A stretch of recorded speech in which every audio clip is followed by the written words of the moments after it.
Bienvenue dans la chronique des marchés. On retrouve Jean-Patrice Prudhomme. Il est directeur du pôle gestion allocation chez Mileis Banque.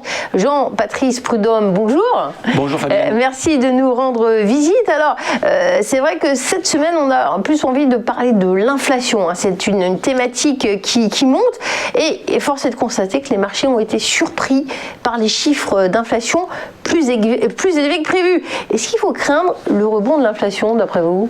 Nous pensons chez Mileis qu'il ne faut pas craindre en fait l'inflation. Alors c'est vrai que c'est le sujet numéro 1 des marchés aujourd'hui, qui craignent finalement une surchauffe inflationniste et un resserrement anticipé de la politique monétaire. Et en fait, ce qu'on constate, c'est que finalement, cette inflation, elle résulte d'abord d'une augmentation de 2,6% à 4,3% aux États-Unis et de 1,3 à 1,6% en zone euro. Elle s'explique tout à fait par la reprise cyclique plus avancée aux États-Unis qu'en zone euro, qui est finalement accompagnée d'une hausse des prix des matières premières et de certains services lors de la réouverture. Cette inflation est-elle durable ? Alors nous avons la réponse aujourd'hui du côté de la Banque centrale américaine qui considère finalement cette tension inflationniste comme temporaire. Et du coup, ça n'empêche pas aujourd'hui de continuer à maintenir sa politique monétaire très accommodante pour assurer la priorité qu'elle a aujourd'hui du retour au plein emploi. Alors, si on regarde d'abord les obligations, qu'est-ce qu'on peut dire de l'impact de l'inflation sur le marché obligataire ? Alors effectivement, l'inflation a un impact sur l'ensemble des placements. Il y a des gagnants, il y a des perdants. Concernant les obligations, eh bien on le sait, historiquement, l'inflation et les obligations ne font pas bon ménage. Il y a plusieurs impacts négatifs aujourd'hui sur les obligations. Le premier, c'est la hausse des rendements obligataires, qui a déjà commencé depuis le début de l'année, puisque nous sommes aujourd'hui à plus 0,5% en France, plus 0,7% aux États-Unis pour l'emprunt d'État à 10 ans. Il y a un inconvénient pour les marchés d'avoir effectivement cette hausse des rendements obligataires, c'est que ça se traduit en bourse par une baisse du cours des obligations. Alors, y a-t-il un autre impact sur la valeur des obligations ? Alors oui, il y a un autre impact qui est très important qu'on oublie souvent, c'est la baisse des rendements réels. Cette baisse des rendements réels est importante. Les rendements réels d'ailleurs étaient déjà négatifs avant le rebond de l'inflation. Ils le sont encore plus aujourd'hui parce que ce qu'on a constaté sur le marché, c'est que l'inflation ces derniers temps a progressé davantage que la hausse des rendements obligataires. Donc vous voyez que sur les obligations, il y a la double peine.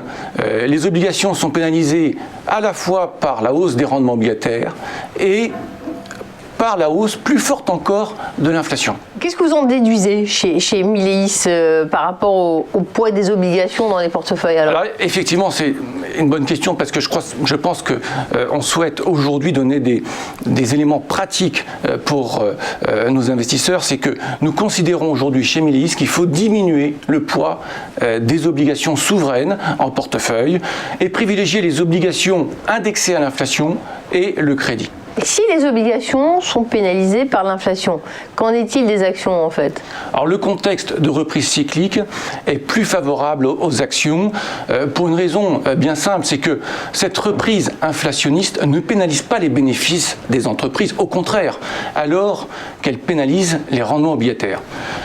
Certains secteurs en profitent plus que d'autres.